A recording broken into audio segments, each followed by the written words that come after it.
Hi guys! Welcome to my YouTube channel. Yung niluluto ko po na mash busti ay ito po ang continuation, okay? Yung kanin po, ilalagay ko po dito para po ilagay ko po ito sa lamisa nila, lamisa ng amo ko. Yung kanin guys, yung binuboil ko na manok, yung sabaw nun, sinasalang ko, tapos niluluto ko po siya sa bigas. Ito na po yung resulta. Makikita nyo po na may kaunting yellow. Yan po yung saffron. Nilagyan ko po ng saffron, tapos nilagyan ko po ng spinach at saka sili sa ibabaw. 3 cups po ito na rice guys.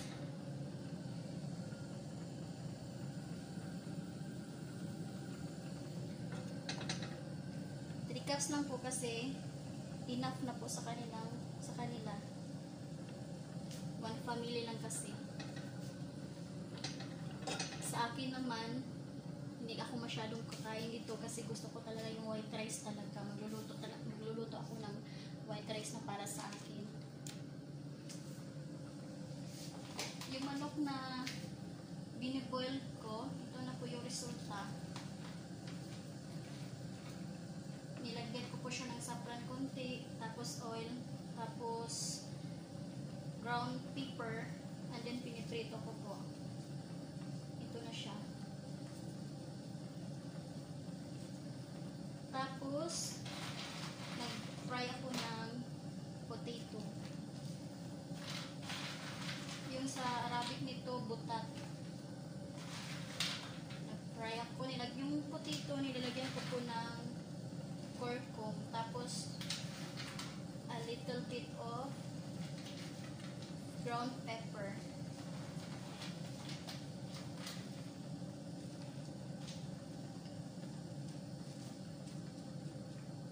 Ito na siya guys.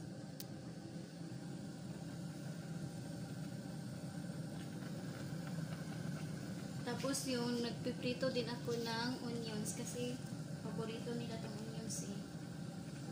Nagpiprito ko ng onions. Yan po yung mash busti ay. Yung DI po yung manok yun sa English. Chicken. Tapos Arabic DI. Yan, mash busti ay. One family lang po kasi yung kumakain dito. Yung sa akin naman, white rice talaga yung gusto ko. Magluluto ko ng white rice. Pero hindi ako kakain ng manok. Vegetarian ito. May isda. Minsan may shrimps. Noodles. Karamihan talaga kain ako ng vegetables. Pero paborito ko yung malunggay na may tanglad. Tapos okra. Salt na happy number.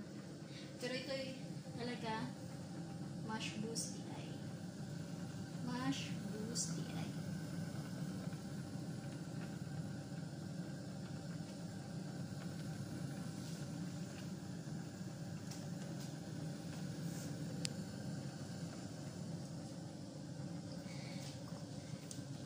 Kung may natutunan kayo sa video ko guys, don't forget to click the notification below or the bell button below, okay?